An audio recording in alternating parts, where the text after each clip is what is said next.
내가 신학교 들어갈 때 어머니가 뭐라고 그랬냐면 내가 성당을 나가면 10손가락에 장을 찢은다고 그랬어. 당신이 김옥금인데 황옥금으로 바꾼다고 그랬어. 근데 어머니 정말로 어머니 마음을 돌릴 수가 없더라고요. 그래서 내가 맨날 부모를 위한 기도 맨날 바쳤어. 신학교 때. 1학년 때도 효과가 없고 2학년 1학기 됐는데 어머니가 세례를 받은 거예요. 너무 신기해. 꿈에 교황님이 왔다는 거예요. 요한바울 2세 교황님이 와갖고 이 집이 신부가 날 집인데 네가 고집을 피면 어떻게 하느냐. 그래서 성당 나가기 싫었는데 어쩔 수 없이 나간 거예요. 당신 내 팔자가 신부 팔자인 줄 알고. 그러니까 우리 어머니가 보통 분은 아니에요. 꿈에 상대해도 교황님 아니면 상대를 안 하니까. 그런데도 그때도 네가 성당 나가라 했으면 내가 안 다녔다는 거예요. 그러니까 완고하셨어요. 근데 자꾸 어머니한테 이상한 일이 벌어지는 거. 어떤 일이 벌어지느냐 하면은 2학년 1학기가 끝나고 어머니가 세례를 받았는데 그 우리 2층 집에 중풍 걸린 형제가 하나 있었어요. 이분이 평생 절에 다니던 분이에요. 경기도 사회복지국장까지 하던 분인데 한 15년인가 누워 있었어요. 근데 죽기 일주일 전에 3일 전에 부인한테 여보 수녀님 좀 데리고 오라고. 그래서 부인이 그랬대. 당신이 무슨 수녀님이냐고. 당신은 평생 절에 다녔으니까 스님을 모시고 와야 된다고. 아니라고. 아래층 신학생이 다니는 성당에 수녀님을 모시고 오라고. 도대체 왜 그러냐고 그러니까 비행기가 한 대 우리 집에 왔는데 나 데리고 갈 비행기라고. 그래갖고 탔더니 신부님하고 수녀님이 꽉 차 있더래. 그리고 의자가 딱 하나 비었는데 수녀님 여기가 당신 자리라고. 그래갖고 이분이 세례를 받은 거예요. 대세 받고 성체 영하고 싶다 그래갖고 이건 성체까지 다 영해주고 그러고 돌아가신 거예요. 그러니까 그냥 굳이 부인이 남편이 그러고 세상을 떠났는데 그냥 성당 다니면서 우리 어머니한테 데모해달라. 우리 어머니는 견진도 안 받고 데모한 거 얼떨결해. 데모해달라고 데모해 준 거죠. 어머니 입장에서 좀 이상한 거지. 근데 내가 학부 4학년이 됐는데 내가 하도 난리를 쳐갖고 우리 동네 세례를 많이 받았어요. 신학교 들어간 난리를 쳐갖고 한 30m 떨어진 집이 내가 학부 3학년 때 세례를 받았는데 아들이 교통사고로 죽은 거야. 다음에는 딸이 교통사고로 또 죽은 거야. 오토바이 쳐서. 이거 안 된다. 굿하자. 그래갖고 이제 굿을 하는 거야. 굿을 막 하는데 이 굿이라는 게 진호기 굿이에요. 죽은 영혼을 위로하는 굿을 진호기 굿이라고 그래. 처음에 억울하고 분한 영혼을 위로한다고 춤을 춰요. 막 춤을 추다가 그 영혼하고 접신을 해요. 그래갖고 그 영혼이 미처 해주지 못한 말을 전해주는 걸 공수라고 그래. 공수. 막 공수를 하는 거야. 딸 목소리를 내갖고 엄마 아빠 너무 슬퍼하지 마라. 오빠는 천당에 갔고 나도 천당으로 가고 있는 중이야. 그러니까 너무 슬퍼하지 마라. 그리고 엄마 나 오토바이 쳐갖고 구치소에 가는 사람 합의 봐줘. 우리가 이렇게 좋은 데 가는데 뭐 이렇게 나쁘게 할 게 뭐 있어. 그리고 엄마 아빠는 나중에 우리 만나려면 성당에 열심히 다니라고. 그냥 무당이 그냥 혼수 상태에서 성당 열심히 다니라고 막 얘기를 하는 거야. 그러니까 그 굿이 끝나고 난 다음에 우리 집에 온 거예요. 우리가 이런 일이 있었다고. 어머니는 그때까지도 완고했어요. 그저 나한테 맨날 넣으라고 그랬어요. 근데 이제 그걸 경험하고 난 다음에는 어머니가 그러는 거예요. 용어가 바뀌었어요. 학사님 그런 일이 있었다고. 그래갖고 내가 어머니 꼭 붙잡고 어머니 나하고 갈 데가 있다. 어딜 가냐? 부엌에 좀 가자. 부엌에 왜 가냐고. 저 가스불 켜놓고 10손가락에 장 찢어야 될 거 아니냐. 제가 10년 전에 본당 신부할 때 능평 성당에서 본당 신부할 때인데 성가대가 밤샘 피정을 해달라고 해서 밤 10시부터 11시까지 강의를 했어요. 강의를 했는데 막 강의가 끝났는데 성당 앞길에서 차 부닥치는 소리가 났어요. 나가보니까 버스하고 승용차하고 정면 충돌을 했는데 승용차가 버스 밑으로 아예 들어갔어요. 근데 그 승용차에 누가 타고 있었느냐면 우리 본당 사회복지 분과장이 타고 있었어요. 그 자리에서 즉사했어요. 이 사람이 얼마나 착한 사람이냐면은 사회복지 분과장을 했으니까 요맘때만 되면 김장 다 해서 어려운 소년 소녀 가정 다 넣어줬어요. 쌀 떨어지면 쌀 떨어진 집 체크하고 다 넣어주고 성당 짓는다고 삽을 잡으면 삽자를 놓지 않은 형제야. 정말로 살아있는 천사예요. 천사. 그리고 그냥 3월 달에 자기 부자니까 뒷마당에 뿅아리 100마리 풀어놓으면은 그냥 5월 6월 달 손님 오면 그거 잡아서 삼계탕 해주는 정말 그야말로 천사야. 근데 그 자리에서 즉사를 한 거예요. 그래서 이제 부인이 시신을 분당 재생병원에서 옮겨갖고 새벽 2시에 다 검찰도 왔다 갔다 하고 그래갖고 새벽 2시에 시신 수습이 끝났어요. 그래서 상주들을 깨우러 간 거야. 근데 상주가 초등학교 5학년, 초등학교 3학년, 초등학교 1학년이야. 애들도 너무 예쁜 애들인데. 그 이제 엄마는 5살짜리 아이 저기 5학년 아이를 깨운 거야. 일어나봐라, 아들아. 근데 이 아들이요, 눈을 비비면서 엄마 나 이상한 꿈 꿨어. 그러는 거야. 무슨 꿈 꿨냐 그러니까 아빠랑 꽃밭을 가는데 너무 꽃밭이 예뻤다는 거예요. 막 천국같이 예뻤다는 거예요. 근데 그 꽃밭을 끝을 갔는데 손을 잡고 가는데 꽃밭 끝에 갔더니 계단이 하늘로 나 있는데 양쪽에서 날개 달린 천사가 우리 집으로 빨리 올라오라고 막 손짓을 했다고. 그래갖고 내가 올라가려고 했더니 아빠가 내 손을 딱 놓더니 지금부터 나 혼자 올라가는 거라고. 넌 나중에 올라가라고. 그래갖고 아빠가 막 올라가는 꿈을 꿨다는 거예요. 초등학교 5학년 아이가, 아빠가 돌아가신 사실도 모르는 아이가. 이건 뭐예요? 이 아빠가 돌아가시면서 누구한테 보여준 거예요? 아들한테 보여준 거예요. 이런 일은 너무 많아요. 우리가 죽으면은 굉장히, 우리 한국 사람들은 죽음을 너무 무서워해요. 근데 난 죽는 거는 꽃밭을 간다는 얘기는 너무 많이 들었어요. 이것도 내가 방송에서 얘기한 건데 15년 전에 평택 비전동 본당 신부할 때 1월 첫 주에 엄마, 아빠, 딸 4명이 눈이 빨개져 갖고 왔어요. 자기네들 성당 다니고 싶다는 거예요. 원래 성당 안 다니는데.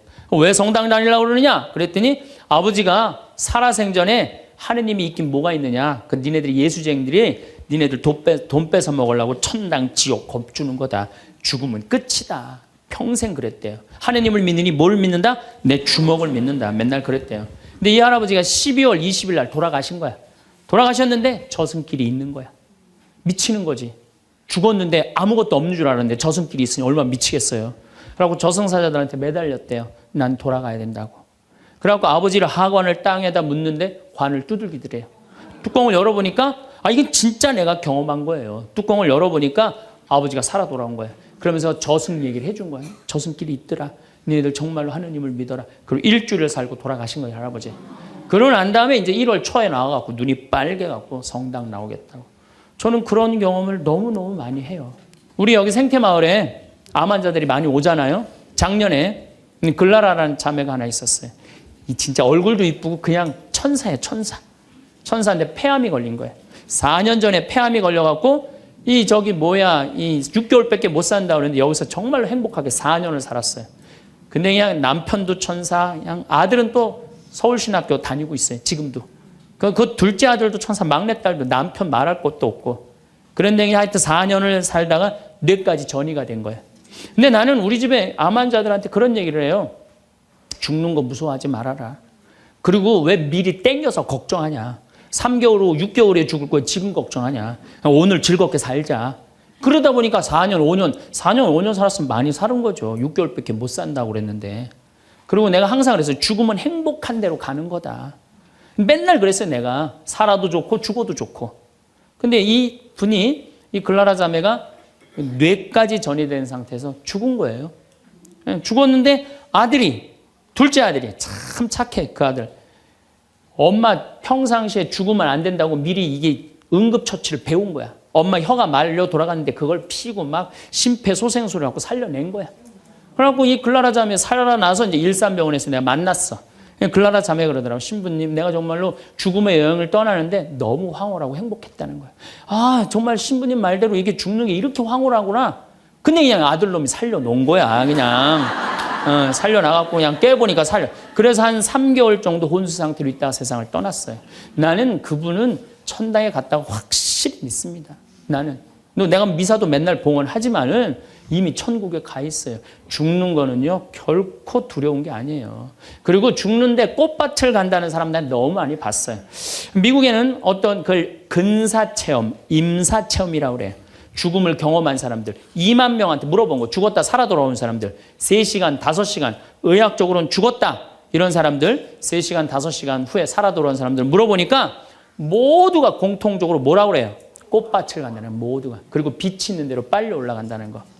내가 94년도에도 99살 먹은 할머니야. 병자성사라는데 내 손에서 마지막 기름을 바르고 내가 마지막 사제경까지 해주는데 돌아가신 할머니가 있어요. 근데 싹 영혼이 정말 올라가는 게 보이더라니까요. 싹 너무너무 행복한 영혼이 올라가는 게 보이는 거예요. 그래서 죽음은 뭐가 있느냐 그러지만 죽음은요, 우리는 하늘나라로 들려 올려지는 거예요. 예. 난 내가 강의할 때 핸드폰을 넣어도 한 번도 승질을 부린 적이 없어, 나는.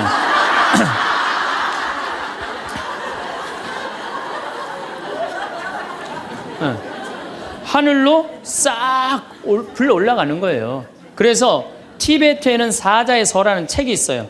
그 사자의 서라는 책을 보면은요, 죽으면은 꽃밭을 간다는 거. 동양이나 서양이나 거의 죽고 난 다음에 세상은요, 무섭고 깜깜한 데로 가는 게 아니에요. 그리고 강의하고 다니는 교수도 있어요. 그냥 죽고 난 다음에 세계가 너무 많은 거예요. 우리 죽고 난 다음에 뭐가 있냐고 그러지만 실질적으로 죽고 난 다음에는 하늘나라가 펼쳐지는 거예요. 그리고 여러분들 하느님 믿었으니까 어떻게 되는 거야? 어디로 가? 하늘나라로 가는 거죠. 여러분들은 그런 믿음과 확신이 있어야 돼. 근데 우리 천주교 교우들은요, 하늘나라에 대한 희망 별로 없어요. 그저 미사 예물을 보면은, 오늘도 내가 예물 보니까 맨 대학 입시, 딸 결혼, 뭐 애 생기게 해주고, 땅 팔리게 해주고, 뭐 월세 나가게 해주고, 전세나.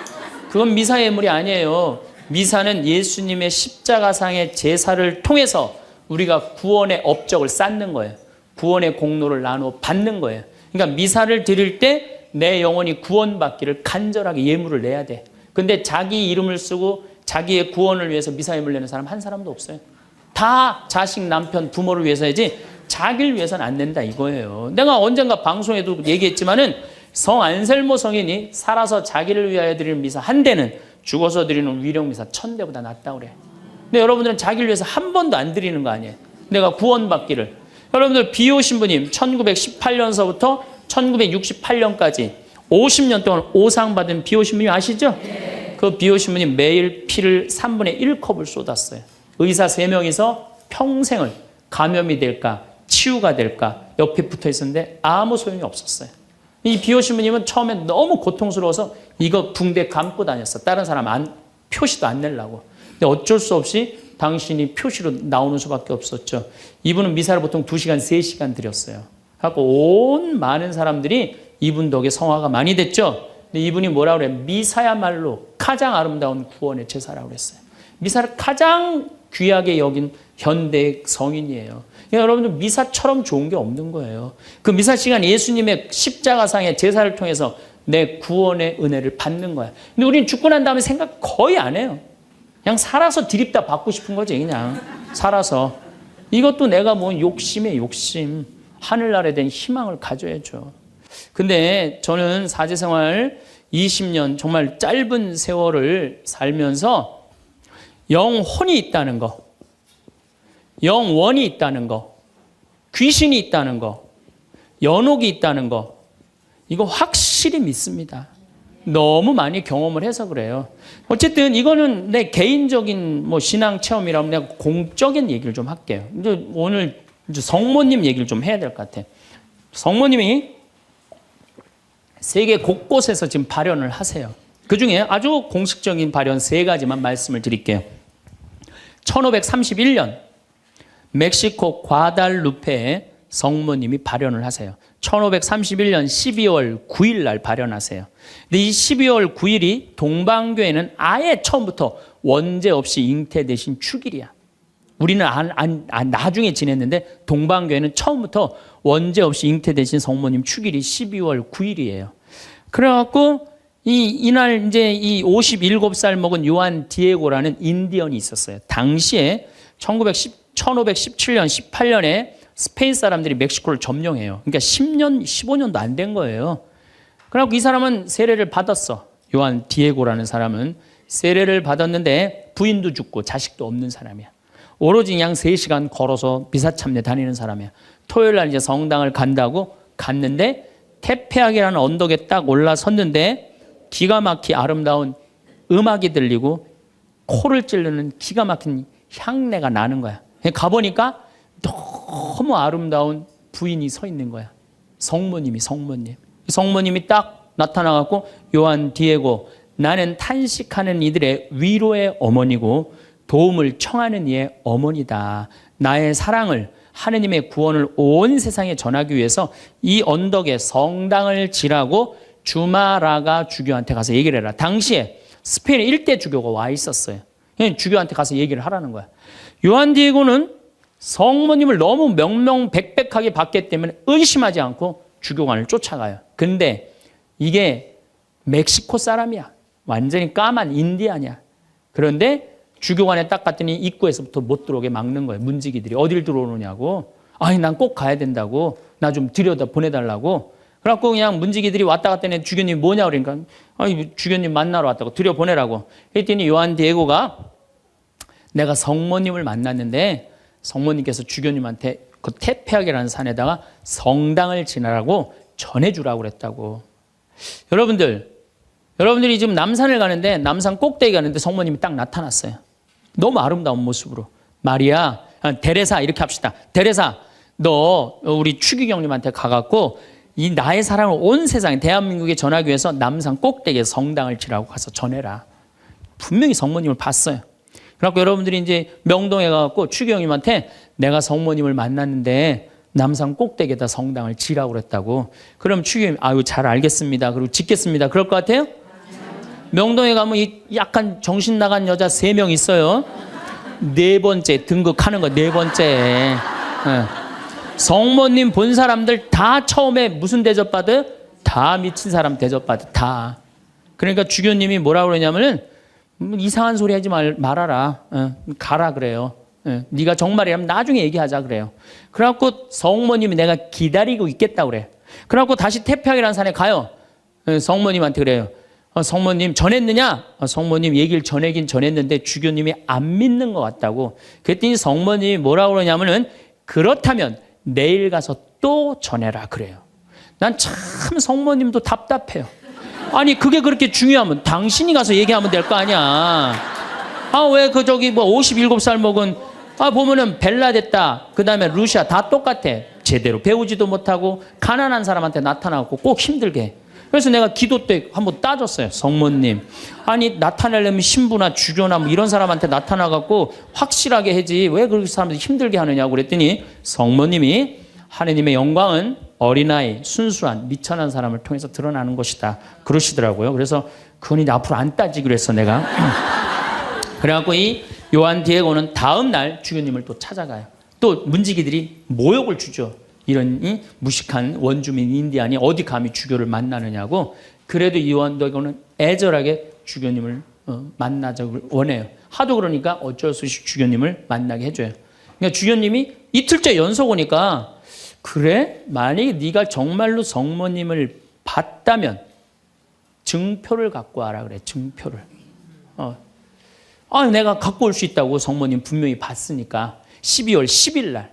그래갖고 이제 가갖고 성모님한테 가요. 성모님이 기다리고 있어. 그래 전했느냐 그러니까 전했다고. 전했는데 주교님이 성모님한테 증표를 갖고 오라고 그랬다고. 그러니까 성모님이 내일 오면 내가 증표를 주마 그래요. 12월 11일 날이 됐어요. 그래갖고 이제 이 요한 디에고가 가려고 그랬는데 요한 디에고 부인도 없고 자식도 없는데 삼촌 베르나르도라는 삼촌이 작은 아버지가 한 분 있는데 열병에 걸려서 돌아가시려고 그래. 그러니까 병간호로 막 하는 거예요. 병간호 하느냐고 성모님한테 가긴 가야 되는데 이거 삼촌은 죽으려고 그러고 그래갖고 못 가요. 난 또 요한 디에고도 참 답답한 사람이야. 아니 그 대단한 성모님한테 가갖고 낫게 해달라고 하면 될 거 아니야. 그걸 또 그냥 자기가 간호한다고. 다음 날은 프란치스코 수도의 신부님 병자성사 죽을 것 같으니까 프란치스코 수도의 신부님 병자성사 모시러 간다고. 요한 디에고가 얼마나 재미있냐면은 테페하게라는 산을 비껴가요. 성모님 만날까 봐. 지금 누가 더 중요하다고? 이 본당심이 더 중요하다 이거야. 병자성사 봐야 된다고. 막 가는데 성모님이 물어봐. 너 어디 가냐고. 어디 가냐고 물어봐요. 그러니까 아니 삼촌이 작은아버지가 죽으려고 그래서 모시러 간다고. 걱정하지 말아라. 작은아버지 내가 치료해 줄 테니까 너 저 언덕에 올라가 봐라. 올라가 보니까 이 멕시코 시티가 2000m 상공에 있는 도시예요. 12월 달이면 굉장히 추운 도시예요. 그런데 장미가 펴 있는 거야. 가득. 그래갖고 너무 신이 나갖고 이 요한 디에고는 저기 멕시코 인디안들은 모자 동그란 거 쓰죠. 그 다음에 이 망토 쓰죠. 그 망토를 틀마라고 그래요. 이 틀마는 뭘로 엮느냐면 선인장에서 뽑아갖고 섬유를 뽑아갖고 이 아주 거친 섬유질로 돼 있는 그 망토예요. 그 망토에다 선인장을 따요. 막 따갖고 막 너무 흥분해갖고. 그러니까 성모님이 그걸 보더니 웃으면서 가지런히 놔줘요. 내가 가지런히 놔주마. 가지런히 놔줘갖고 등에다 져요. 등에다 져갖고 너무 신이 나갖고 주교관에 가요. 주교관에 가갖고 이제 가려고 그랬더니 막 향이 나고 그러니까 문지기들이 이게 뭐냐 그러니까 이거 줘라 그러니까 안 된다고. 이거 주교님한테 갖다 줘야 된다고. 그래갖고 그 주교님한테 가갖고 증표 갖고 왔다고 장미를 딱 떨어뜨리는데 이 주교님은 장미에는 전혀 관심이 없는 거야. 그 틸마에 갑자기 무릎을 꿇더니 눈물을 흘리면서 키스를 하는 거야. 아니 그 틸마가 얼마나 더럽고 지저분하겠어요. 왜 그러나 우리가 틸마를 내려봤더니 자기가 본 성모님이 그 틸마에 새겨져 있는 거야. 그대로. 그런데 이 새겨져 있는 색깔 자체가 이건 도저히 1500년대에 만들 수 없는 색깔이야. 너무 예쁜 거 성모님이. 너무 예쁘고 너무 곱고 옷 색깔도 너무 화려하고. 그러니까 과학자들이 계속 연구를 해봤어요. 과연 1500년대에 저 물감을 만들 수 있을까? 그 과학자들이 결론은 못 만든다. 그래갖고 그냥 이 소송당에 이제 주교님 소송당에 걸어놓고 성당을 진 거죠. 그리고 12월 10일 날 같은 날 성모님은 베르나르도라는 삼촌한테 나타나서 다 치유를 해줘요. 그리고 네 조카가 이런 기적을 발현을 봤다. 다시 한번 확증을 해주죠. 그 바람에 7년 사이에 인디언들이 멕시코 스페인 사람들이 무서워서 나와서 세례를 안 받거든요. 세례를 안 받다가 800만 명이 7년 만에 다 세례를 받아요. 나는 유럽 교회는 사도들이 전교를 했다면 아메리카는 성모님이 난 전교했다고 믿어요. 성모님이. 그래서 그 수많은 사람들이 순례를 하잖아요. 근데 더 기가 막힌 건 이 선인장에서 엮은 거는 30년, 50년이면 사고 없어져요. 근데 500년이 지난 지금도 그대로 모셔져 있는 거예요. 500년이 지난 지금도. 제가 지난 40일 동안 LA 순회 강연을 갔는데 중간 일주일 동안 성모승천 대축일 그 기간 동안을 멕시코의 과달루페에 갔다 왔어요. 갔다 왔는데요. 1m 20된 그 성모님 사진이요. 그 틸마에 새겨진 게요. 저 아직도 살아있는 것 같아요. 너무너무 은혜롭고. 그러니까 여러분들 그 나는 신앙이 약하다. 성주순례 가면 돼. 성주순례. 성주순례 가갖고 하느님의 살아있는 증표를 보면 돼. 예루살렘에 가보고 이집트에 가보고 티베트 이번에 지진이 일어난 어디야? 터키도 가보고 그리스도 가보고 그러면은요 살아있는 하느님 역산에 왔다 가신 예수님을 만날 수 있어요. 그냥 그런 데는 안 가고 그런 데 돈 쓰는 건 아깝고 그냥 누워갖고 그냥 하느님이 있나 없나 이러고만 앉아있으니 무슨 돈으로 애 휴학시키고 학교 무슨 학교예요. 그냥 여러분들 영혼이 더 중요한 거지. 공부도 못하는 놈들 뭐하러 그냥 학교를 보내고 학원을 보내고 그래요. 그런데 더 기가 막힌 사건이 벌어져요. 1963년 성모님의 눈동자가 이상해서 사진을 찍어봐요. 사진을 찍어봤고 현미경으로 6배 확대를 해보니까 성모님 눈동자에 3사람이 있는 거야. 자세히 더 기가 막히게 해보니까 그건 그림으로는 도저히 불가능한 거. 비친 그 그림인데 첫 사람이 누구냐면 그 요한 디에고 초상하고 똑같은 거야. 두 번째는 주마라가 주교. 세 번째도 같이 있던 사람. 그게 500년이 지나도록 몰랐던 거예요. 물론 거기에 기적은요. 이거 한 3배만한 성당이 있는데 요만한 사진으로 꽉 찼어요. 그 과달루페 성모님을 통해서 기적이 일어난 건 뭐 말할 것도 없고 그건 말할 것도 없고. 이 과달루페의 성모님. 이거 우리 이 사진에 이제 방송에 나갈 거예요. 성모님. 딱 멋있게 나갈 거예요. 지금도 그 성모. 저는 그 성주순례 가서 제가 거기서 미사도 봉헌했지만은 그 엘리베이터로 돼 있어요. 에스컬레이터라고 그러냐. 하도 사람이 많으니까 스면은 쭉 지나가서 볼 수 있어요. 그리고 또 뒤쪽으로 또 돌아. 그러면 또 뒷걸음만 또 쭉 가면서 볼 수 있어. 내가 묵주기도 5단을 하면서 그 성모님만 봤는데도요. 그렇게 은혜롭더라고요. 근데 그 사진도 지금 사갖고 왔는데 보고 있으면 너무너무 행복해요. 성모님이 얼마나 우리 아들 구원 사업을 많이 신경을 쓰시겠어요. 또 1858년 2월 11일부터 7월 16일까지 18번에 걸쳐서 벨라데타라는 소녀한테 나타나요. 루르드의 성모님. 이 피레네 산맥 밑에 있는 조그만 동네에 누르드라는 게 그 보면 그냥 저 피레네 산맥이 꼭대기까지 보여요. 근데 이 아이가 너무 가난한 거야. 2월 11일 날 피레네 산맥 프랑스 끝에 있으면요 추워요. 너무 추워하고 땔감을 모으러 가. 막 땔감을 모으러 가는데 동굴에 빛이 나는 거야.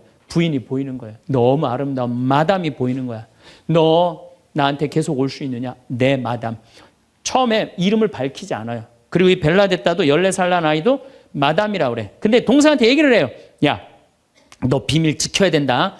내가 오늘 성모님 봤거든. 그러니까 아무한테도 말하지 말아라. 근데 이 동생이 집에 가자마자 엄마, 언니가 성모님 봤대. 그러니까 엄마가 어떻게 했을 것 같아요?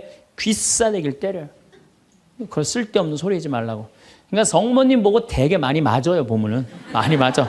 성모님 보는 게 좋은 거 아니야, 여러분들. 괜히 성모님 봤다 어디 가면 꽃 꽂은 사람 취급당하니까 나한테 성모님이 나타났으면 좋겠다. 그러면 꿈도 꾸지 마세요. 귀싸, 쓸데없는 소리 하지 말라고. 그런데 계속 나가요. 그런데 2월 25일 날 성모님이 자꾸 그 동굴 밑을 파라는 거야. 자꾸 파니까 물이 솟아나오는 거야. 거기 씻어라. 그 사람들이 제가 뭐 성모님을 봤다니까 사람들이 모이기 시작하는 거야. 자꾸 모이기 시작하는데 그 눈병이 오는 사람이 그걸 씻으니까 싹 낫기 시작하는 거야. 하루에 40만 리터씩 물이 쏟아져, 펑펑 쏟아져 나오는 거죠. 그러니 자꾸 사람들이 이제 물어보니까 본당 신부님이 벨라데타를 불러요. 얘야, 너 그분을 만나면, 성모님을 만나면 이름이 뭐냐고 물어봐라. 그랬더니 벨라데타가 맹랑한 소리를 해요. 그분은 성모님이 아니다. 그분은 그냥 부인이다. 너무 아름다운 파란 띠를 한. 여러분 루르드 성모님 파란 띠 아시죠? 파란 띠를 한 부인이다. 부인, 마담이다. 글쎄 마담이든 뭐든 이름을 좀 알아갖고 와라. 그래갖고 3월 25일 날 중요한 성모 영보축일이죠. 만났어요. 만나고 이렇게 물어봐요. 마담, 본당 신부님이 이름이 뭔지 알아보라고 그랬다고. 그랬더니 성모님이 내 이름은 꾸에소의 에라 임마꿀라타 콘셉시우다. 딱 그래요. 얘는 라틴어를 배운 적도 없는 애야. 그리고 그 피렌체 언어를 쓰는 아이야.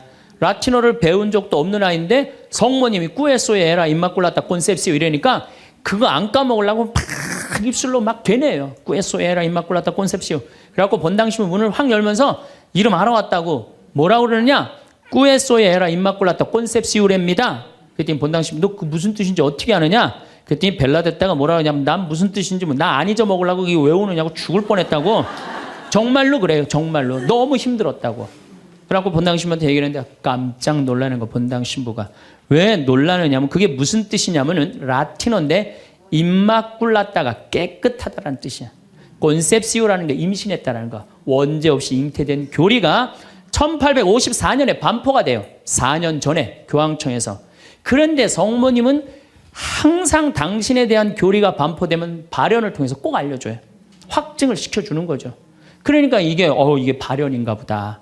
그래갖고 거기서 이제 성당을 짓고 수많은 사람들이 순례를 하고 거기에 이제 물이 펑펑 쏟아져 나와갖고 어떻게 수많은 사람들이 기적을. 그래갖고 거기도 의사들이 있어요. 이 자연 치유냐 기적이냐. 뭐 기적을 함부로 해주는 건 아니지만 그래 거기 간 사람들이 다 그 물 먹고 많이 낫고 그러잖아요. 나는 그 루르드에 가서 난 루르드도 갔어요. 루르드도 어디야 테페아 과달루페도 가고 루르드도 갔어. 나도 거기서 가서 세례했어요. 루르드에 나는 물에 들어가고 이렇게 기도했어요. 난 여기 온 걸로 족하니까 제발 나한테 기적 일으키지 말라고. 난 지금도 충분하다고. 그것만 해도 충분하죠. 이게 바로 루르드의 성모님이에요. 자, 세 번째 발현. 1917년 포르투갈 파티마의 발현이에요. 많이 들어보셨죠? 네. 이 발현은 더 특별해. 9살 루시아, 8살 히아친타, 6살 프란치스코. 이 세 꼬마한테 나타나는 거예요. 얘네들 역시 당연히 뭘 몰라? 글 모르는 아이들이에요. 목동이에요, 목동. 맨날 양 풀어놓고 놀던 아이들이에요. 그런데 이 아이들은 더 특별한 일이 벌어집니다. 어떤 일이 벌어지느냐 하면은 1916년에 이 1차 세계대전 막 끝날 때 1916년에 천사가 나타나요. 3번 나타나요. 너희들한테는 특별한 분이 올 거니까 묵주기도를 열심히 해라. 이렇게 얘기를 해요. 마지막에는 성체까지 영해줘요. 천사가. 특별한 경우죠. 그래갖고 5월 13일 날, 1917년 5월 13일 날, 이날도 이 아이들이 막 양 풀어놓고 신나게 노는데 성모님이 떡갈나무 위에 탁 나타나는 거예요. 너무 아름다운 성모님이. 그래갖고 루시아, 히아친타, 프란치스코 너희들 매달 13일 날 여기 와줄 수 있겠느냐. 네, 오겠습니다. 나는 로사리오의 모후다. 여러분들 이 성모님이 그 유명한 그 계시가 뭐예요? 죄인들의 회개. 그렇죠? 그 다음에 또 뭐가 있어요? 연옥 영혼들을 위해서 기도하고, 그 다음에 공산주의 회개를 위해서 기도하라는 그 세 가지 성모님이 내리신 계시죠. 뭐 당연한 거죠. 그런데 7월 13일 날은 이 루시아가 천당, 지옥, 연옥을 세 개를 다 봐요. 그리고 이 루시아는 오랫동안 살죠. 오랫동안 사는 히아친다고 프란치는 중간에 다 죽지만 어렸을 때 루시아한테는 특별한 성모님이 계시를 많이 했죠. 근데 9월 달에 사람들이 3만 명이 모여요. 3만 명이. 왜 3만 명이 모이냐면은 자꾸 너무너무 유명해지니까. 그런데 이때 꽃비가 막 내리는 거야. 근데 사람들한테 올 땐 다 녹아내리는 3만 명이 다 같이 경험을 하는 거예요. 10월 달에는 마지막 발현 때는 7만 명이 모여요. 7만 명이. 그런데 전날부터 폭우가 쏟아지는 거야. 폭우가 막 쏟아지고 차가 얼마나 많이 모이냐. 100대가 모이고 100대. 1917년에 차 100대면요. 엄청나게 많은 거예요. 마차 뭐 130대, 뭐 자전거 뭐 100몇 대. 그리고 7만 명이 걸어서 그냥 환자들 끌고 그냥 다 7만 전 세계에서 온 거예요. 유럽 전 세계에서. 근데 그냥 전달도 12시에 딱 오셨는데 아니 10월 13일 날 12시에 성모님이 나타난다는데 계속 폭우가 쏟아지는데 안 나타나는 거예요. 그러니까 성모님이 안 나타나니까 그 신부님이 뭐라 그래요? 한 신부님이 뭐라 그러냐면은 내가 이거는 일부러 여러분들 읽어주려고 내가 적어 갖고 왔어요. 이 전날 밤 그곳을 꼬박 세운 한 신부가 물었다. 몇 시에 오시니? 정오에 오십니다. 루치아가 대답했다. 그 신부는 시계를 본 후 다시 루치아를 보며 봐, 지금이 정오란 말이야. 그 부인은 거짓말쟁이라고 우리에게 말할 셈이니 그 신부는 참지 못하고 어린이들을 의심쩍어 했다. 그리고 또 시계를 보았다. 하지만 정오가 넘었잖아. 여러분 모두가 환상이라는 것을 모르시겠습니까? 있을 수 없는 일입니다. 성모님의 발현은 없다는 거예요. 집으로 가세요. 다들 집으로 가세요. 이래요. 그런데 루시아는 부인께서 오신다고 하셨습니다. 신부님, 전 그분께서 약속을 지킬 것을 믿고 있습니다. 12시에 오기로 했는데 성모님이 안 오기로 루시아가 얘기를 했는데 근데 1시에 갑자기 비가 그쳐요. 난 또 성모님도 정말로 답답해요. 아니 12시에 오기로 했으면 12시 와야 될 거 아니야. 왜 1시간 동안 애를 괴롭혀, 애들을. 1시에 갑자기 비가 맺히고 구름이 걷히는 거예요. 거치면서 태양이 비치는데 기가 막힌 장면이 벌어지는 거예요. 태양이 돌면서 무지개 색깔이 나면서 그리고 의심을 품었던 많은 사람들이 와요. 여기도 이제 그 내용이 나와요. 의심을 품었던 사람들이 뭐라고 그러냐면 하느님 우리 죄를 용서해 주소서 이렇게 얘기를 해요.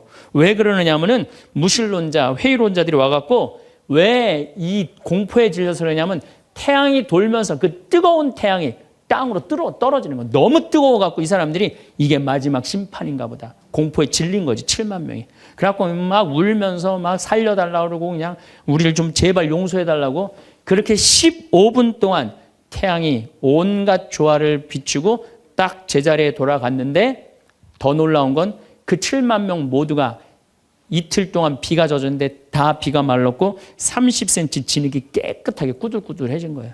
7만 명이 완전히 뭐 한두 명이 본 게 아니라 그 사진을 보면요. 다 이러고 쳐다보고 있는 거예요. 하늘을.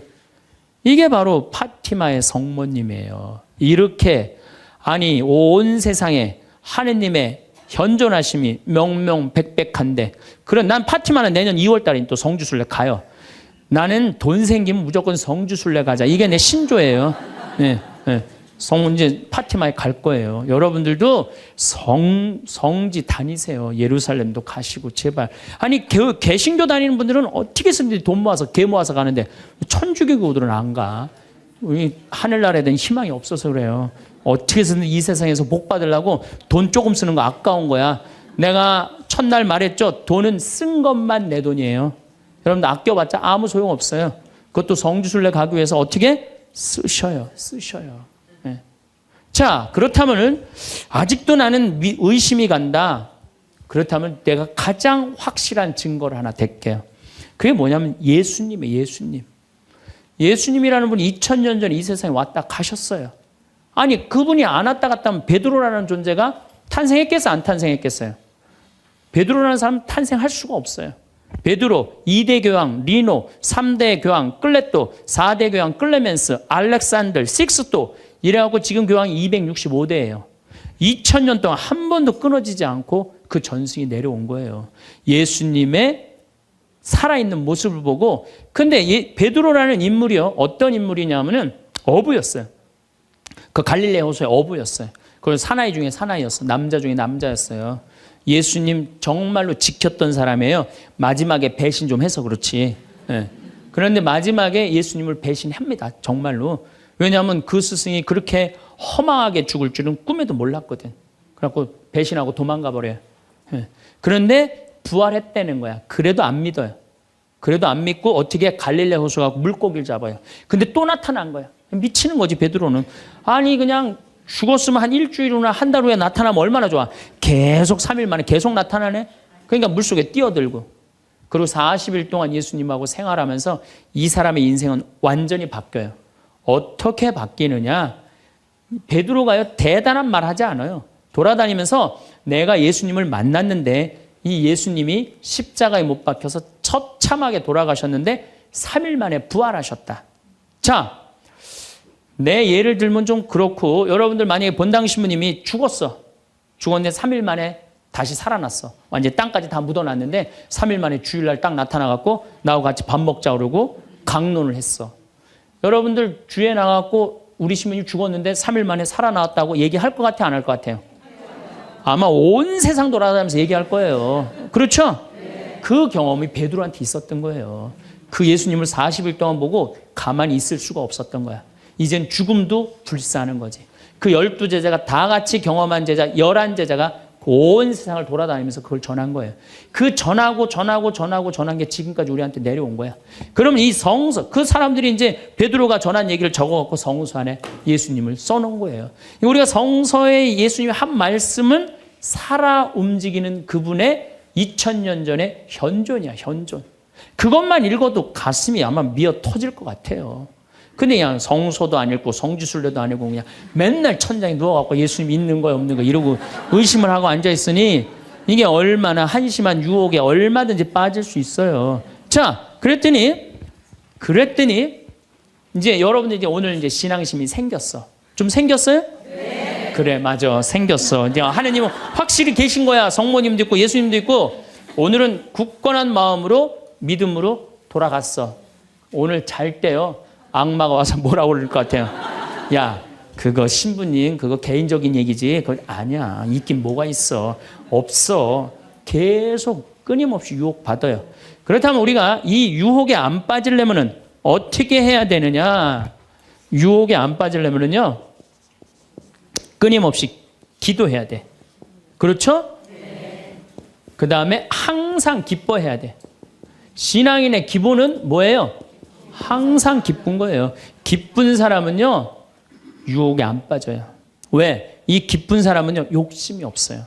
어떤 사람이 유혹에 많이 빠지면 욕심이 많은 사람이 유혹에 빠져요. 예, 그래갖고 그냥 늘 미움, 분노 이런 사람들이 유혹에 빠지는 거. 더 가지려고 그러는 사람. 욕심이 없는 사람은 항상 기쁠 수 있어. 그 다음에 끊임없이 기도하는 사람. 매일 미사 참여 다니고 묵주기도 열심히 하고 이런 분들 또 피정 열심히 따라다니고 이 끊임없이 기도하는 거. 이런 사람 유혹에 안 빠져요. 그 다음에 어떤 사람이 유혹에 안 빠지냐면 어떤 처지에서든 감사하는 사람. 이 사람들 유혹에 안 빠져요. 우리가 이 세상을 살면서 내 마음 안에 천사하고 악마가 동거를 하는데 신앙생활을 하는 이유는 천사가 승리하기 위해서, 내 마음 안에 천사가 승리하기 위해서 신앙생활을 하는 거예요. 우리 인간은 나약하기 때문에 언제든지 악의 유혹에 넘어갑니다.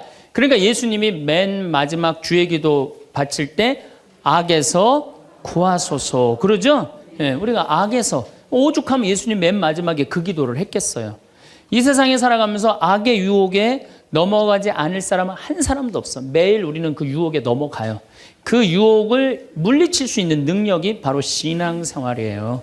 우리가 돌더러 빵이 되라고 그러는 거나 돌머리도로 서울대학 들어가라는 거나 다 뭐다? 욕심이다. 욕심이다. 욕심만 버리면은 우리 인간은 인생을 참 행복하게 살 수 있다. 예수님 말처럼 말씀이 가득 차 있으면은요, 인생이요 조금 넉넉하지 않아도요 즐거울 수 있어요. 미국의 뭐 제일 행복한, 우리나라도 마찬가지지만 제일 행복한 직업이 1위가 성직자예요. 성직자. 말씀이 있기 때문에, 제일 행복한 말씀이 있기 때문에. 그래서 여러분들도 말씀이 내 마음 안에서 살아 움직일 수 있도록 깨어 기도해라. 그 아주 중요한 거예요. 나한테 절을 하면 어떻게 한다? 권세와 영광을 주겠다. 우리가 악마의 유혹에 빠져서 나 잘난 척, 교만하느냐고 다른 사람 무시하고 주님을 섬겨야 되는데 주님도 안 섬기고 세상에 나만 섬기라고 나만 잘났다고 우리 유혹에 많이 빠진다. 그것도 안 되니까 이번에는 악마가 예수님을 예루살렘 성전 꼭대기에 데리고 올라가서 당신이 하느님의 아들이거든 뛰어내려 보시오. 시험하는 거예요. 여기 계신 분들 중에서도 주위에서 그런 소리 많이 들으실 거예요. 너 성당 나가는데 왜 너만 그 꼴로 살아? 다른 사람 성당 안 나가도 잘 먹고 잘 사는데 넌 성당 나갔는데 왜 그렇게 하느님이 있다면 네가 그렇게 고통스러웠겠니? 주위에서 그렇게 악마들이 와갖고 얘기 많이 해요 안 해요? 해요. 많이 해요. 그때 흔들리는 거예요. 정말로 하느님이 있다면은 내가 왜 이 고통을 겪지? 마음이 흔들리는 거죠. 여러분들도 인생 살아오면서 하느님의 손길이 다 있었어요. 순간순간 다 있으셨죠? 근데 왜 까먹어요? 기도하지 않아서 까먹는 거예요. 끊임없이 기도하고 끊임없이 감사하고 내가 기쁘게 살지 않고 욕심 펴서요. 그 하느님의 모든 사랑과 은혜를 다 까먹고 사는 거예요. 살아가다 보면 문득 마음이 걷잡을 수 없이 흔들리는 순간이 찾아옵니다. 어제까지는 나름대로 만족스럽던 내 삶이 오늘따라 한없이 초라해 보이고 잘 살고 있다고 믿었던 내 일상이 누군가의 화려한 소식 앞에 갑자기 시시하게 느껴집니다.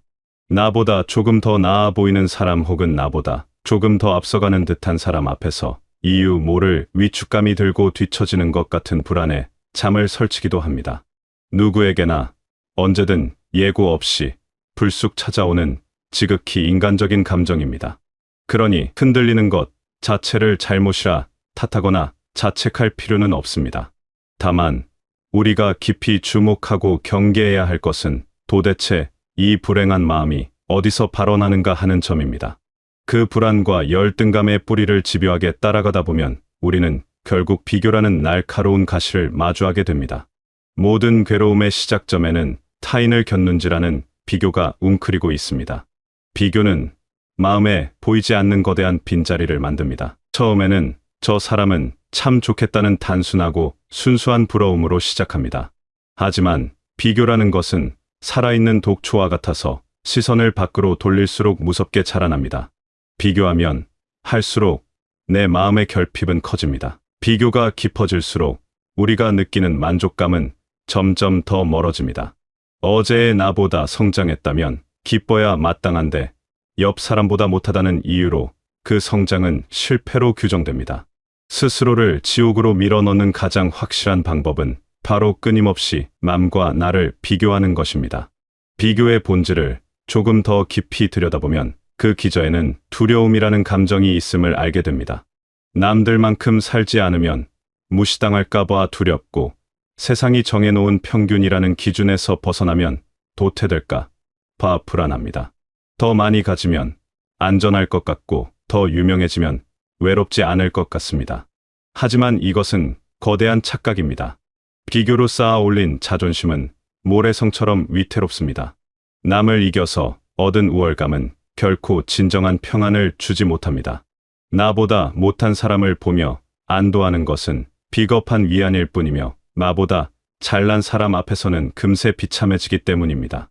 비교를 통해 얻는 안심은 시소 타기와 같아서 상대가 누구냐에 따라 내 기분이 천국과 지옥을 오가게 만듭니다. 결국 비교는 우리를 영원히 타인의 시선에 갇힌 죄수로 만듭니다. 그렇다면 흔들리는 우리에게 진짜 필요한 해독제는 무엇일까요? 그것은 남보다 더 잘 되는 우월의 추구가 아니라 나만의 고유한 가치를 발견하는 자존의 회복입니다. 기쁨은 비교가 멈춘 자리에서 비로소 피어납니다. 남을 보던 시선을 거두어 나를 볼 때 내 삶을 채우고 있던 소중한 것들이 보이기 시작합니다. 기쁨으로 꽉 찬 마음에는 타인이라는 기준이 들어올 틈이 없습니다. 진정한 기쁨이 머무는 마음은 충만합니다. 남들은 어떻든 간에 나는 지금 이대로도 충분하고 좋다는 단단한 확신이 듭니다. 이것이 기쁨이 우리에게 주는 가장 큰 선물입니다. 기쁨은 우리를 자유롭게 해방시킵니다. 끝없는 경쟁이라는 감옥에서 타인의 시선이라는 감시탑에서 우열을 가리는 잔인한 채점표에서 우리를 놓아줍니다. 비교에 사로잡힌 마음과 기쁨으로 충만한 마음의 차이는 시선의 방향에서 극명하게 드러납니다. 비교는 항상 밖을 봅니다. 창문을 열고 두리번거립니다. 제 친구는 벌써 승진했다는데 저 사람은 저런 집에 산다는데 하며 끊임없이 내면이 아닌 바깥 세상의 화려함을 향해 고개를 돌립니다. 그러나 그 시선은 늘 나를 초라하게 만들 뿐입니다. 반면 기쁨은 조용히 안을 봅니다. 남의 화단에 핀 장미를 부러워하는 대신 내 마당에 핀 민들레의 강인함을 봅니다. 지금 내가 가진 건강, 나를 믿어주는 가족, 오늘 하루를 성실히 살아낸 나의 땀방울을 응시합니다. 밖으로만 향하던 시선을 거두어 내면으로 돌리면 놀랍게도 나는 세상에 하나뿐인 존귀한 존재임을 발견하게 됩니다. 남보다 잘나서가 아니라 나는 나로서 유일하기에 가치가 있음을 깨닫게 됩니다. 따라서 기쁨은 남을 이겨서 쟁취하는 전리품이 아닙니다. 내 안에 이미 있던 고유함을 찾아내는 발견의 과정입니다. 기쁨은 만들어내는 것이 아니라 이미 있는데 보지 못했던 것을 다시 보는 것입니다. 아침에 눈을 뜨면 마실 수 있는 향긋한 커피 한 잔, 올려다볼 수 있는 맑은 하늘, 고단한 몸을 이을 수 있는 편안한 잠자리 같은 것들 말입니다. 이런 것들은 늘 우리 곁에 있었습니다. 다만 우리가 남들의 화려한 것들과 비교하느라 당연하다고 여겨서 기쁨으로 느끼지 못했을 뿐입니다. 기쁨이 샘물처럼 솟아나는 마음은 늘 충만합니다. 열등감이 아닌 자존감을 느끼고 박탈감이 아닌 넉넉함을 누립니다. 기쁨은 상대평가가 아닙니다. 쟤보다 행복해가 아니라 그냥 행복해라는 절대평가입니다. 그 자체로 완전합니다. 누군가와 견주어 증명하지 않아도 존재 자체로 빛나고 아름답습니다. 기쁨은 굳게 닫혀있던 마음의 독방 문을 활짝 여는 것과 같습니다. 빛이 가득 들어와 어둠이 설 자리가 없습니다. 하지만 인간의 마음이란 참으로 간사하고 연약해서 이 기쁨을 온전히 유지하는 것이 말처럼 쉽지 않습니다. 우리는 사회적 동물이기에 끊임없이 타인과 부대끼며 살아갑니다. 누가 무심코 던진 비교의 말 한마디에 상처받고 세상의 화려한 광고를 보면 내 기쁨은 온데간데 없이 사라집니다. 날씨가 흐리면 마음도 흐려지고 몸이 아프면 기쁨도 사라집니다. 그래서 이 연약하고 달아나기 쉬운 기쁨을 단단히 붙잡아줄 무언가가 필요합니다. 비교라는 괴물이 틈타지 못하게 지켜주는 안전장치, 그것이 바로 감사입니다.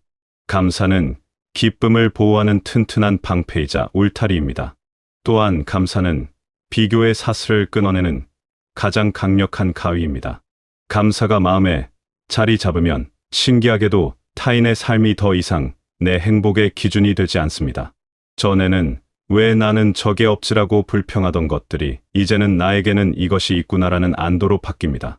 남들이 가진 화려한 것들이 부러움의 대상이 아니라 그저 그 사람의 몫으로 인정하게 됩니다. 그에게는 그의 복이 있고 나에게는 나의 복이 있다는 지혜가 생깁니다. 감사는 시선을 획기적으로 바꿉니다. 없는 것에서 있는 것으로, 남의 것에서 나의 것으로, 부족함에서 충분함으로 시선을 옮겨줍니다. 이 시선의 이동이 곧 삶의 혁명입니다. 감사하는 마음에는 질투나 시기가 떠리를 틀 자리가 없습니다. 질투와 감사는 물과 기름 같아서 결코 함께 섞일 수 없습니다. 하나가 들어오면 다른 하나는 나가야 합니다. 감사가 마음의 주인으로 자리 잡으면 남을 향한 시샘은 저절로 짐을 싸서 나갑니다. 질투가 사라진 자리에 비로소 진정한 평화가 깃듭니다. 또한 감사는 우리를 괴롭히는 무한 경쟁을 멈추게 하는 브레이크입니다. 남의 잔디가 더 푸르러 보이는 것은 내가 내 잔디에 물을 주지 않고 남의 집 담장만 쳐다보고 있기 때문임을 알게 됩니다. 감사는 불만을 잠재우고 결핍을 세는 대신 이미 받은 축복을 세어보게 합니다. 저 사람보다 못하다는 패배의 언어를 나는 나대로 소중하다는 긍정의 언어로 바꿉니다. 감사는 열등감이라는 얼음을 녹이는 따스한 봄바람입니다. 더 높아지려 아둥바둥하지 않고 지금의 나를 온전히 껴안게 합니다. 우리가 기억해야 할 점은 감사는 단순히 입으로 고맙습니다라고 말하는 예의가 아니라는 것입니다. 감사는 삶을 대하는 근본적인 태도이자 나를 지키는 철학입니다. 세상의 모든 것을 줄 세우지 않고 고유한 가치로 바라보는 따뜻한 시선입니다. 지금 내가 건강하게 숨 쉬고 있는 것, 내 곁에 나를 있는 그대로 사랑해주는 사람이 있는 것 생각할 수 있고 느낄 수 있는 것, 이 모든 것이 누구보다 잘나서 얻은 전리품이 아니라 터져 주어진 은혜라는 인식입니다. 이렇게 삶을 바라보기 시작하면 세상의 순위표가 무의미해집니다. 나를 괴롭히던 비교거리가 실은 감사할 수 있는 조건이었음을 알게 됩니다. 무거웠던 마음이 가벼워집니다. 감사는 또한 우리를 깊은 겸손과 자존감으로 인도합니다. 내가 가진 것이 남보다 우월해서 귀한 것이 아니라 나에게 맞춤으로 주어진 선물이기에 귀하다는 것을 알게 됩니다. 수많은 도움과 은혜가 있었음을 깨닫습니다. 타인의 성공을 진심으로 축하해 줄 수 있는 여유도 여기서 나옵니다. 내가 충분하다고 느끼기에 남의 것을 탐낼 이유가 없기 때문입니다. 겸손한 마음은 작은 것에도 감동하고 만족합니다. 비싼 레스토랑이 아니어도 정성껏 차린 집밥에 행복을 느낍니다. 자신을 남과 비교하여 점수 매기지 않기에 세상에 대해 주눅들지 않습니다. 남들은 다 하는데라는 말에 휩쓸리지 않고 나는 내 길을 간다며 웃을 수 있습니다. 기쁨이 마음을 채우는 빛이라면 감사는 그 빛이 새어나가지 않게 막아주는 창문입니다. 감사가 있는 마음에는 필연적으로 평안이 깃듭니다. 이 평안은 흔들리지 않는 마음의 중심입니다. 세상이 온통 비교와 경쟁으로 시끄러워도 내면의 고요를 지키는 힘입니다. 왜냐하면 이미 내 안이 가득 찼기 때문입니다. 남의 떡이 더 커 보이지 않는 자족감, 지금 이대로도 완벽하다는 긍정, 이것이 감사가 우리에게 주는 궁극의 평안입니다. 우리가 추구해야 할 평안은 아무런 경쟁도 없는 무인도에 사는 것을 의미하지 않습니다. 진짜 평안은 경쟁 속에 있어도 경쟁 논리에 함몰되지 않는 마음의 상태입니다. 감사하는 마음을 가진 사람은 어떤 상황에서도 나만의 의미를 찾아냅니다. 성공하면 겸손하게 감사하고 실패하면 그 속에서 배움을 찾아 감사합니다. 남과 비교하여 일희일비하는 것이 아니라 어제의 나보다 성장했음에 감사합니다. 이렇게 모든 것에서 긍정적인 의미를 캐내는 마음은 결코 무너지지 않습니다. 든든한 뿌리를 내린 나무처럼 세상의 비교라는 바람이 아무리 세게 불어도 가지는 흔들릴지언정 뿌리는 뽑히지 않습니다. 이것이야말로 우리가 인생에서 얻을 수 있는 진짜 보물입니다. 남을 밟고 올라서서 쟁취하는 트로피가 아닙니다. 오직 기쁨과 감사라는 열쇠로 비교의 감옥 문을 열 때 발견할 수 있는 보물입니다. 밖에서 안으로 가져오는 것이 아니라 내 안의 우주를 발견하는 것입니다. 결핍을 타인의 인정으로 메우는 것이 아니라 스스로를 인정하고 사랑하는 것입니다. 없는 것을 탓하며 세상을 원망하는 것이 아니라 있는 것에 눈뜨고 감탄하는 것입니다. 결국 평안한 삶이란 남들보다 성공한 사람이 사는 삶이 아닙니다. 세상이 말하는 성공의 기준은 끝이 없고 그 기준에 맞추려다 보면 우리는 영원히 불행할 수밖에 없습니다. 완벽한 조건은 없습니다. 우리는 모두 다르고 각자의 결핍을 안고 살아갑니다. 넘어지기도 하고 실수하기도 합니다. 실수해도 다시 시작합니다. 왜냐하면 그 마음속에 꺼지지 않는 빛이 있기 때문입니다. 나를 나답게 사랑하는 기쁨의 빛, 내 삶을 긍정하는 감사의 빛이 열등감이라는 어둠을 몰아냅니다. 비교의 유혹은 아마 우리가 눈 감는 날까지 평생 따라다닐 것입니다. 인간이기에 타인을 의식하는 본능이 완전히 사라지지는 않습니다. 형태를 바꿔가며 계속 찾아올 것입니다. 하지만 두려워할 필요는 없습니다. 비교보다 강한 중심이 우리에게 있습니다. 열등감보다 더 큰 존엄이 우리 안에 잠재해 있습니다. 그것은 마음의 평안입니다. 나답게 사는 기쁨입니다. 그리고 나를 지켜주는 감사입니다. 이것들은 누군가와 싸워서 이기는 무기가 아니라 우리가 스스로 선택하고 누릴 수 있는 고귀한 마음의 선물입니다. 이제 의식적으로 마음에 기쁨을 채우십시오. 거창한 행복을 찾지 말고 남들이 모르는 나만의 행복을 발견하는 연습을 하십시오. 내가 키우는 화분의 새싹, 내가 끓인 된장찌개의 구수한 냄새, 내가 좋아하는 오래된 음악에서 기쁨을 길어 올리십시오. 남에게 보여주기 위한 삶이 아니라 내가 느끼기 위한 삶을 사십시오. 감사할 거리를 세십시오. 없는 것보다 있는 것을 보십시오. 남보다 나를 먼저 보십시오. 부족함보다 충분함을 느끼십시오. 그러면 신비하게도 마음이 편안해집니다.